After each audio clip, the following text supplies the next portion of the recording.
thankfully, again, this was 3 months ago in my first internship in PR. When we both were interning 3 months ago. My first job was like literally with a ruler and a bunch of like newspaper clips and like measuring them. Yep. And I mean, obviously, you can't do that anymore.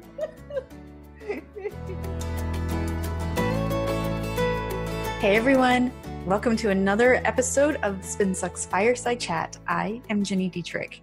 We have a fun and different fireside chat for you this month. It's Thanksgiving here in the US, and we want to say thank you. Thank you to our readers. Thank you to our community. Thank you to our contributors. Thank you to our students, our clients, and all of you. Here is some love, some lessons, and some inspiration from my team to yours.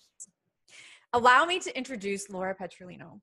Laura and I met on the Twitters a long, long time ago. In fact, I remember a time that she came to Chicago and did not call me.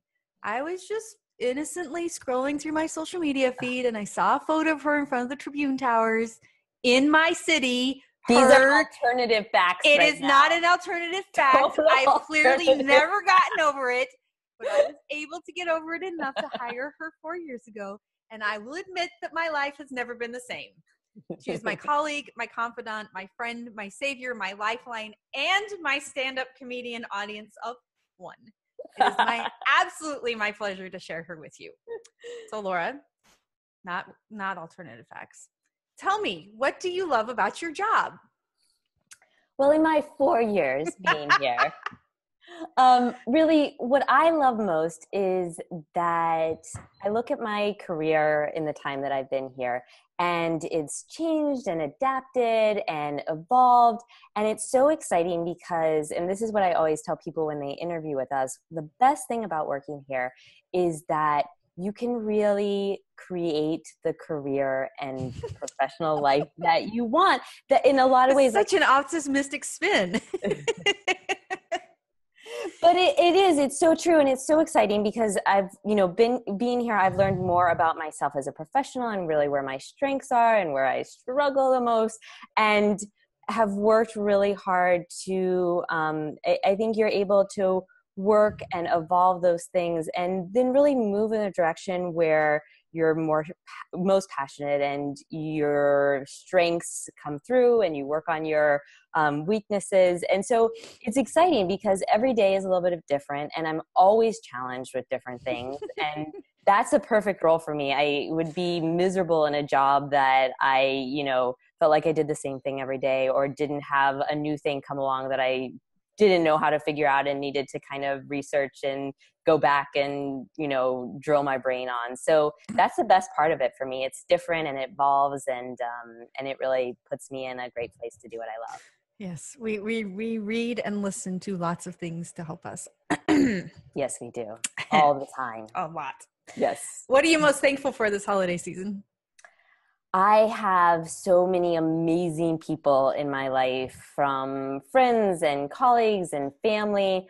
I think the year has been tough for the world in a lot of ways. Yes. And when that happens, it makes you value even more the amazing relationships that you have that I value every day and keeps me sane. Present company definitely that's right. of that. And the fact is I actually do pay her to say nice things about me. But even if she didn't, but yes, it's your relationships are really what get you through in the world when the going gets tough. And I'm so grateful for all the people that I have. So what are you most excited for in 2018? So I am so excited, and this sounds like a pitch, but it's really not. I'm so excited. Our PR Dream Team is evolving so much, and there's so many fun things that we're working on. Yeah. And it's just every day, you work on something new and we have these different ideas of the stuff we're doing. And so both from like the internal aspect of just the fun stuff we're doing for them and that we're working on and pushing out there, but also just it's fun being in there. And I learn something from all of the just masterminds in there every day. And it's just this wonderful community that is so nice and refreshing. Even just yesterday, we had an incident that, someone had a struggle and we got several people in there just really like helping, yep. helping and putting down what they were doing and being there as this team for a fellow colleague. And back to relationships, like there's nothing better than that. And I think it really makes our job just that much better, and is really a fun place to be in, to be able to be a moderator for a community like that to grow. And I will say that watching you as a moderator has been very, it's been very fulfilling for me, because you take such great care and time to help people and truly answer their questions versus, let me Google that for you, or, some smart eloquent response. So it's been very fulfilling I think that's the right word, for me to watch you grow from that aspect. Thank you so much. You're That welcome. means a lot to me. It's something I enjoy a lot. It's one of my favorite parts of what I do. Well, you're very good at it. My last question for you is, you're a big podcast listener. You like to listen to podcasts, not necessarily podcasts like from beginning to end, but different episodes. So what are 3 things that you've learned from podcasts this year that a communicator can apply to their job? So I listen to a lot of podcasts that have to do with the brain and how the brain functions and what influences it. And so I would say from that, the really major role that rejection and how you relate to rejection plays in your success in everything you do in life. And one thing that's really related to that, if you look at a lot of the top entrepreneurs that have founded and grown amazingly successful companies, a good percentage of them started in some sort of career that they had to face rejection over and over and over again, like door-to-door sales, Cutco knives, stuff like that. Exactly. And so I think that the power of rejection and how we relate to it and how that controls our future. So that's one. The second one is how easily we're manipulated by our own brains and by our external surroundings.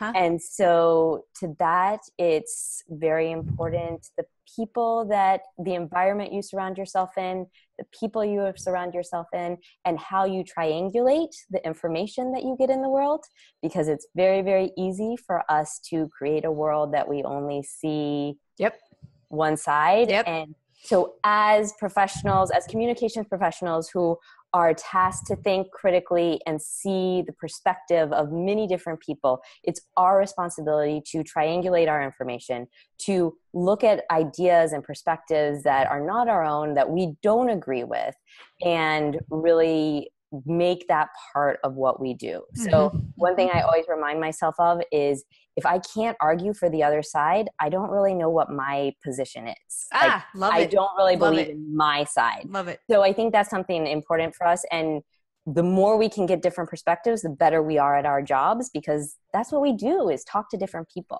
So that would be the second thing. And then the third thing is speaking more to like the internal side of our brains, how much your thoughts control what your reality is.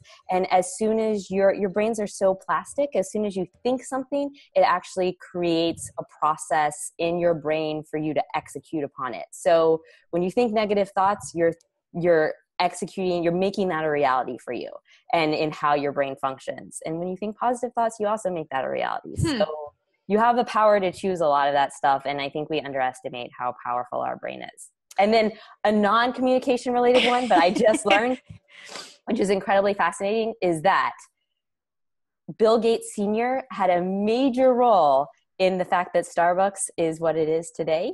And it's a fascinating look at the power of who you know and relationships. And when Howard Schultz actually tried to get Starbucks and buy it, he was stopped. And it just happened that a friend of his worked for Bill Gates Senior law firm. And so he said, come in, because this other buyer was trying to swoop in. And he said, come in and talk to him. I just have a feeling he'd like to know this story. So we went in, never had met him, talked to Bill Gates Senior, and he said, let's go for a walk. And he went over to the other buyer that was trying to screw him over, and went in and said, basically, you're being a jerk, and this kid is going to buy this company, and that's the end of the story. And walked out, and told him, like, by the time we walk over or we go over to the current owner, you need to have called him and called off your offer. And that is why Starbucks is who it is today. Wow. Because he played basketball with a random guy who worked for Bill Gates' senior law firm. So networking and who you know and making those connections is so important for everything you do. Well, with that, I'm off to talk to our Kermit Flail friend. Yay! Thank you, Laura. Thank you. Next up is Mike Connell, the man we lovingly refer to as our token male. Our former token male, you don't know this story, Mike, is so upset by this that he emailed me last week to say that he's never replaced me. So he's heartbroken to see that he's been replaced by Mike. In fact, when we were looking for his replacement, it was for a more junior level position, but Mike completely blew us away, both with his knowledge about Spin Sucks and his ideas for improvement. One colleague even said, man, he could totally do my job for me. And that's when we knew he was a shoo-in. Though he has a tendency to Kermit flail when under pressure, he's hands down one of the brightest minds I've ever had the pleasure to work with. If you need ideas that are smart, strategic, and fun, Mike is your guy, but you cannot have him because he's mine. So, Mike, what do you love about your job? Well, other than being able to get great compliments like that, I love the fact that our industry is constantly changing. I think it's, in a space where it seems like you can do the same old thing over and over again, and the same, there's no new ideas. And I love the fact that we can constantly tell stories in different ways. I love the fact that, we can reinvent, a piece of content in a million different ways and make it fun and interesting and engaging, and that it's just never good. As long as you keep innovating and as long as you keep learning, you're going to find a new way to do something and a new way to reach people and a fun way to engage with them. And it's, lots of industries are like that as long as you keep innovating. But I find for us, the ability to go in there and every day you can be like, wow, let's try that. Like, that could be great. And it's pretty enviable to be in that position, to constantly just be able to say, I'm going to try something like this today. We do that quite a bit around here too. Yeah. So you're Canadian and you've already had your Thanksgiving. So play along, please. What are you thankful for this holiday season? In all honesty, I think I'm thankful that I've been able to make this virtual life work, this virtual career. I'm very much, as you know, like my wife, Adrienne, is in the same industry, and, she doesn't work that far away from the house, but it's very much, it's a very demanding, she has to be there. It's a very traditional environment, and she loves it, and that's the way she works, and that's good for her. But as a family, as a team, this flexible, virtual, stay-at-home opportunity is amazing. Like, it has its frustrations, and the second part that I'm thankful for is the team. Like, it's one thing to work from home and work in a vacuum and have clients and pound away, and you go a little stir crazy. And I would take time to have lunches and network and all that kind of stuff. But having a virtual Slack team at the ready and a group of people along with that virtual flexibility, it's crazy. Like, it's changed our family, right? Like, the expenses involved and care, just the willingness to keep doing what I was doing. There was a time where, I loved working for myself and I loved the challenge, but it was difficult. A lot of the people we talk to, a lot of people on the PR Dream team, their challenges are like, I need people to collaborate with. I need help. I need mentorship. I need resources. And coming up with that on your own is really hard. So that was, joining the PR Dream team, joining the Spin Sucks team, and being able to maintain and kind of grow this virtual career has been crazy. It's amazing. That's awesome. Yeah. So what are you excited about for 2018?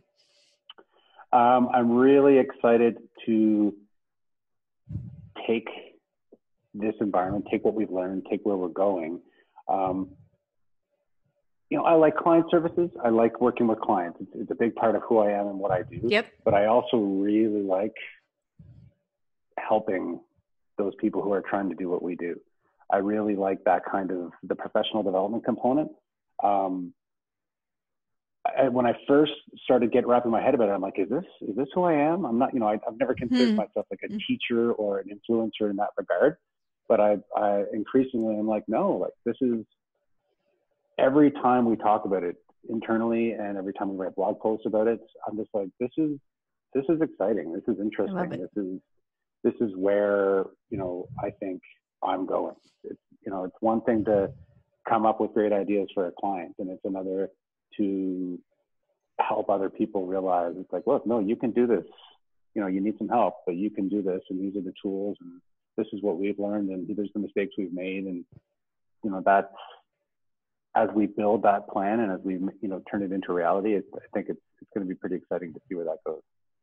And I have not paid this compliment to you, but the feedback that I continue to get from your content is, I want more, I want more, I want more. And people continue to say that to me. So I guess you have to write more. I guess so. Which again, is also what I love about my job. Like, writing can be painful. Writing can be difficult. Sure. And we had this discussion earlier that, oh, I wish I had the luxury of taking all this time to do this and that. I'm like, well, it's not a luxury. It's hard. Yeah. And it is hard. Active choice. You make an active choice to do that. And I don't know how you get all the writing you get done.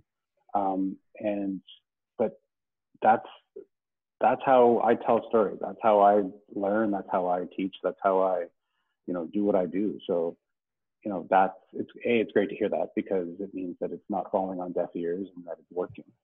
But, as I said, there's more stories to tell. So. Well, and speaking of storytelling, you're not just a writer by day, but also by night. So as you personally traverse fiction writing, what are some things that you can apply from that world to content marketing? My biggest learning there is just to get it down. Get it down. Right. It's like a lot of things. It's like getting on the bike or going to the gym or doing Yep. this or doing that. And I don't always do that well. You've got to get it down. You've got to write. And whatever type of writer you are, maybe you're a seat of your pants type of writer, maybe you're an outliner, whatever it happens to be. I think however it is, sometimes like the whole NaNoWriMo, I always forget how it's called. You just need to get the words down. Right. You're never going to get 50,000 words down in a month unless you just do it. You can edit later, you can organize later, you can figure out what works and what doesn't later. And the same thing goes to, content marketing, I feel. Coming up with those keyword lists, coming up with those ideas, coming up with what works and what doesn't. You just got to get it down sometimes. And you're going to make mistakes, and some's going to work and some's going to not. But at the end of the day, getting that down. So number one is getting it down. Number two is reading. It's just, the number one thing that helps me come up with ideas, that helps me create, nice turns of phrases, or that, what I feel works and what doesn't, is just by reading a ton of stuff. Yep. Whether it's blog material, whether it's, and that includes podcasts and all that kind of stuff. Sure. Just all the content, right? Like just listen, read, write, all that kind of stuff. It's just huge to engage, because there's so much stuff out there. How's yours going to stand apart? How do you find your voice? Why, do you have a fiction voice versus a non-fiction voice versus a teaching voice versus your influential voice? And you're never going to figure that out unless you figure out what you like, and then get it down on paper. The third is, you can't do it in a vacuum. As much as a writer, you like to just sit there and be like, and write, yeah, I'm crafting away. I'm a lonely, with a glass of whiskey on the side or something like that. But you can't. You need someone to read. You need I found I was never like this in the past. I was very much, don't show anybody your stuff. But I'm part of a writing group. Things like the PR Dream Team. Like from a work perspective, you need people to bounce ideas off of. Yeah. You need people to edit your stuff. You need to throw out ideas there and say, hey, what, does this work, or am I crazy, or is it too long? Did I, is it too passive? Is it this, that, you know? Yep. And you can't do that on your own. And as much as I hate it sometimes, like if I hear Laura tell me that this don't use passive voice one more time, you know, I'm going to go nuts. But at the same time, it's true. I'm like, I can sit there all I want and say, I'm a writer. I know what's going on. You can't tell me what to do. But I'm like, no, if other people are reading it, pointing it out, I still get to choose whether or not I take that advice. Right. But if you're going to, you know, it's still coming from that place of, this is what I think. That's what she thinks. This is what other think. This is what Yost thinks. All those other, you know, you can't do it alone. So I think that joining a writing group, joining a community, having someone or some people that can read your stuff, you know, because if you're an independent consultant or if you're an in-house content marketer or a communications person, you know, it can be very isolating. And writing that press release or writing that pitch or writing that plan, you know, unless you have someone else who thinks like you or has that kind of, you know, if you push it up the ladder to your, you know, CEO or your CIO or whoever, they're not necessarily going to have that same, you know, how does it fit into the bigger picture? And you hear that all the time. It's like, how are you going to convince someone to invest in content marketing? How are you going to convince someone to invest in a content strategy? Right.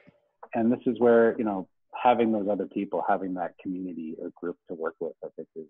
Love it. Yeah. Well, thank you, sir. I'm very thankful that you're on my team. Me too. Thank you. All right. I'm on to Liz. Next is Liz Ricewig. Liz and I also met on the Twitters, and she's one of my very few Twitter friends who I met in real life almost immediately. My very favorite memory of Liz is visiting her hometown for a speaking engagement a few years ago. Her younger daughter had a role in Les Mis, and she took me to see it. Now, I'm an introvert, and I was traveling. I was also on day 3 of speaking and had one more to go. So the last thing, literally the last thing I wanted to do was spend an evening talking to people and staying awake way past my bedtime. Way past my bedtime. But I did crawl out of my shell, and I went. And it is hands down one of my favorite memories. Not only did her daughter shine, she excelled. I was completely blown away at her talent, her maturity, and her craft. So when we were looking for someone to help on product development for Spin Sucks, we knew that Liz was the person to bring onto the team because her theater background was going to help us outside of that little box that we're in. So Liz, what do you love about your job? Well, I love my job because every day is different and I get to do really awesome things with awesome people like yourself.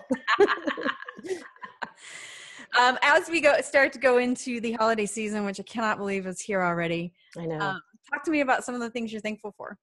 Well, obviously, family and friends always. And thankful that this year has been a little quieter the second half than the last few have been. Yeah, you've had a couple of rough years. But yeah, just, thankful for, working with great people, having my family, and of course, my amazing kiddos. And you're looking at schools for next year. Yeah. College visits. That's been fun. Are you ready for that? Yeah. Yeah? I am actually. And she is too. I mean, my daughter's really ready. I can't imagine. It's scary. I have a long time, thank heaven, but I cannot imagine. Yes. So what are you excited about for 2018? I'm so excited. We have so many really exciting things coming up next year, some of which I can't really talk about yet. I think the Spin Sucks community is going to be really excited about all the things that are coming up. Oh, I hope so. I think been working hard on stuff, so I hope so. Well, as a long time, Spin Sucks crazy, I'm excited about them, so I think others will be too. And secrets. And I know secrets. Yeah. So you and your girls are big into the theater world. What lessons can you apply from that world into communications? It's amazing. There's so many things, but I think probably the most important is that theater has taught my children how to communicate so comfortably. They can stand up in front of people and they don't feel the least bit nervous. Yeah. Something I still work on every day, but something I work on. I totally get that. Yeah. And I think, and especially too with adults, they look people in the eye, they're comfortable, which is very unusual, I think, for young, particularly teenagers. So that's been like the most important lesson they've learned. But I think too, it's also another really important lesson is they've learned how to deal with disappointment, because they don't always get the roles they want. And it's sort of groomed them to accept it and move on and understand that it's not always about them. So I think that's funny. It's funny you say that, because Laura said one of the things that she's learned this year is how to deal with rejection, and that most successful entrepreneurs had big rejection jobs early on, like door-to-door salesman or Cutco knives or something like that. And so dealing with disappointment or rejection in your teenage years probably is going to help with that later in life. Hugely. I mean, who learns that when they're 15, 16 years old? I mean, no one. No one. Right. But theater kids do. Fascinating. I love that. It's huge. It's been great for them. And for me too. I'm very thankful that you're on my team, and I'm thankful I get to share you with the SpinSucks community. So thanks. You're welcome. Next is Dawn Buford. Dawn and I met because she was doing part-time administrative work and needed another part-time gig. Well, that lasted all of, 3 months when we realized we couldn't live without the other. In the 2 years she's been with us, she has become more than my assistant. She edits every single SpinSucks article. She works directly with clients on content marketing and media relations. She holds every single one of us accountable. And this is the very most important part. She creates custom emojis for our Slack channel. It's true. And she can do almost anything. It's pretty amazing. I'll tell you a quick story about Dawn. A few months ago, we were talking about the vision of SpinSucks, and I asked her what role she saw herself in the next 10 years. She looked at me straight in the eye and she said, "I'll be retired in 10 years. And I went, "What? What do you mean you'll be retired in 10 years? You're going to leave me?" That's how valuable she is, both as a colleague and a friend. It never, ever occurred to me that she won't always be here. So, but I have at least 10 years, right? That's right. Okay. Phew. All right. So what do you love most about your job? I would say it's the variety of tasks. Because we have you doing everything. No 2 days is different. And I like that because it keeps me on my toes. It keeps me challenged.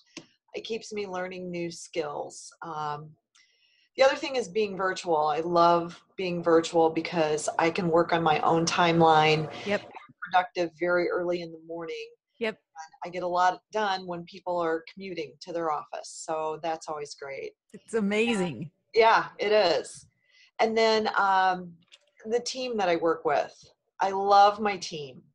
You know, it took us a while to get to this point, but we've put together a really great team that complements one another and works very well together, especially in a virtual environment. So I love my team. I love their personalities. Yep. Quirkiness. Yep. They're all funny and hard workers, and it's great. It's a good environment. It did take us a while to get here, but I always say this is the best team I've ever worked with, ever. Yeah, it's great. It's really good team. So as we go into this holiday season, what are you thankful for?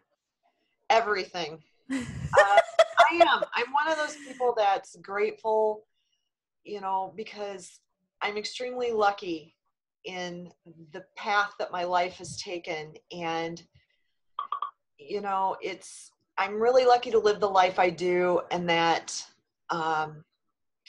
due, I think, to having a solid family foundation. Yeah, you have a great family. Which has always encouraged me to do whatever I want to do, to learn and grow and prosper and share.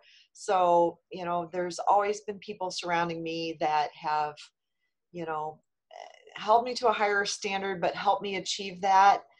And so I've made good decisions in my life, and I'm thankful that my family allowed me to do that. You know, they didn't pressure me to do things I didn't want to do, and they let me take my own path and were patient. And so, yeah, so I'm really lucky. You know, I get to travel. I get to live downtown Chicago, right across the street from the lake. And you know, I own my own place, and I make my own rules. And so I'm really, really lucky, and I'm grateful for that every single day. You also make really good sugar cookies. Thanks. When I see you coming to a meeting with a bag, I'm like, yay! That I have to credit to my sister, though. That's her recipe. Oh, they are amazing. And yeah, they are amazing. They're amazing. So what are you excited about for 2018? more of the same of what I had this year. A lot of learning and growing, traveling, and mostly my ever expanding family.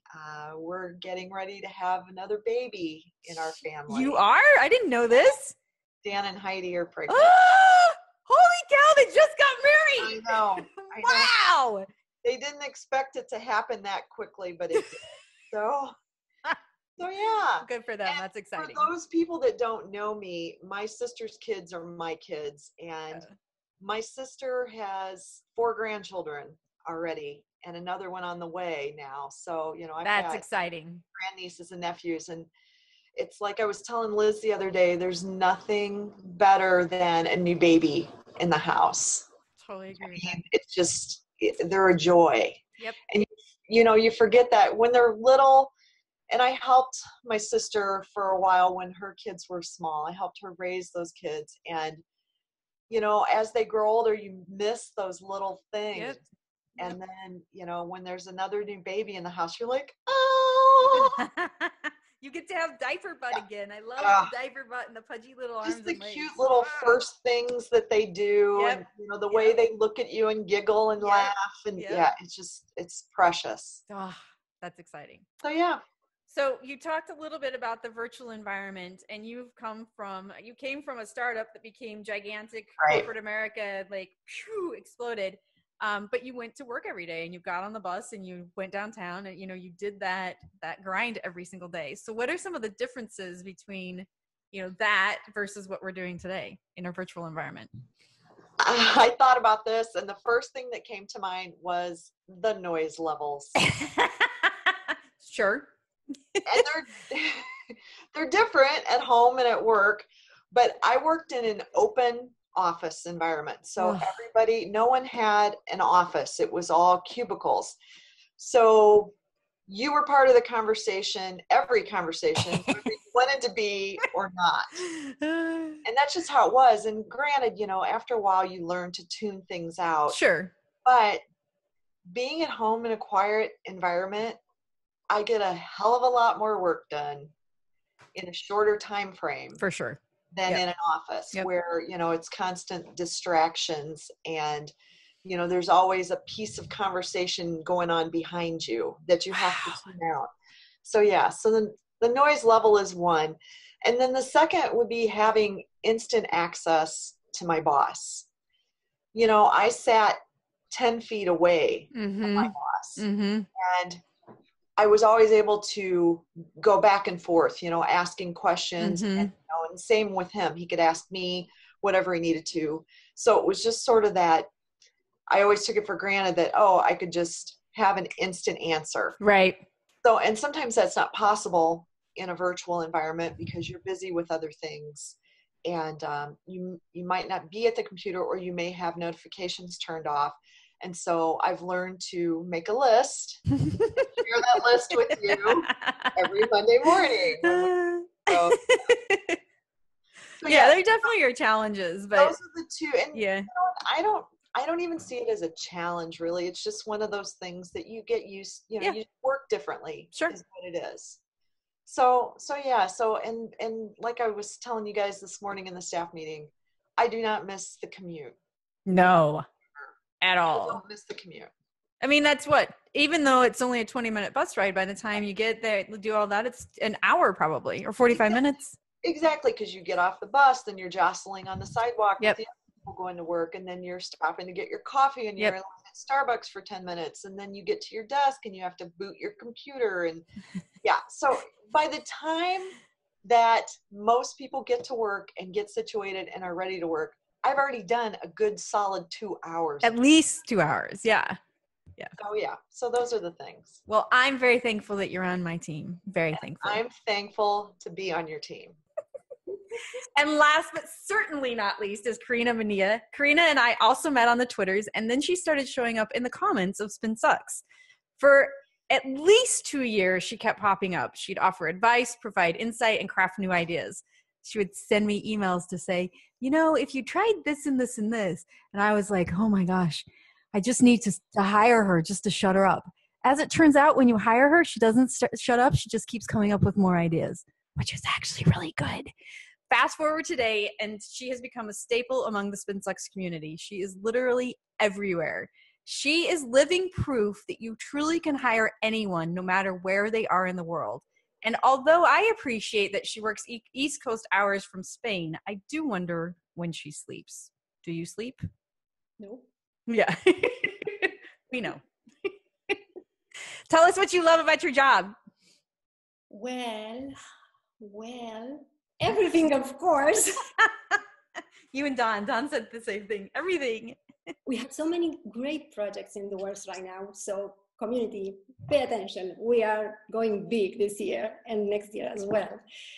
But besides that, the ability to interact and speak with PR pros all over the world, literally all over the world, it's fantastic. Not to add the fantastic team we have here at SpinSucks. And if this is not enough, working with you every single day. I mean, what do you want more than that? I sign her paycheck. Remember that. Wait a moment, please. Oh boy. If you don't believe me, please have a look at my wall. Yes? So you judge for yourself. We need to have you do that for all of our offices. Okay, I mean. I don't think mine would work though. We could put it up there maybe. Find a way. Yeah, we would find a way. What are you thankful for this holiday season? This holiday and all the time, I'm very, very grateful for my family being well and healthy. I'm grateful for working with the SpinSucks team, and I'm very grateful of working with you. Yeah, I love you. So we have a few things going on for next year. Jack Bauer is also very excited. What are you excited about for 2018? Seeing our cool projects coming to life. I mean, it will blow your mind, literally. We hope so. And on top of that, keep learning every single day. I love that. I mean, I like getting better and better and better and better. Because well, I kind of force it, don't I? So you working in Spain, you not only have language barriers, but cultural as well. And I remember a funny conversation we had. I can't even remember what the specific thing was, but it was something that happened here that you were like, that drives me crazy. And I'm like, oh yeah, that's a cultural thing. I'll have to remember what it was. But what are some of so we know there are differences, but what are some of the biggest similarities that sort of flatten out our worlds? A big one. At the end of the day, we are all human beings. And no matter the culture, language barriers, no matter the limitation we put ourselves, it doesn't matter. We have one purpose. And I think that purpose is to grow and to live a happy life. So I think this is the common denominator. Yeah, I would agree with that. Yep. Well, Carina, I'm very thankful you're on my team. You have been an absolute pleasure to work with for the past couple of years. And I look forward to many more of them. Me too. Thank you. Thank you.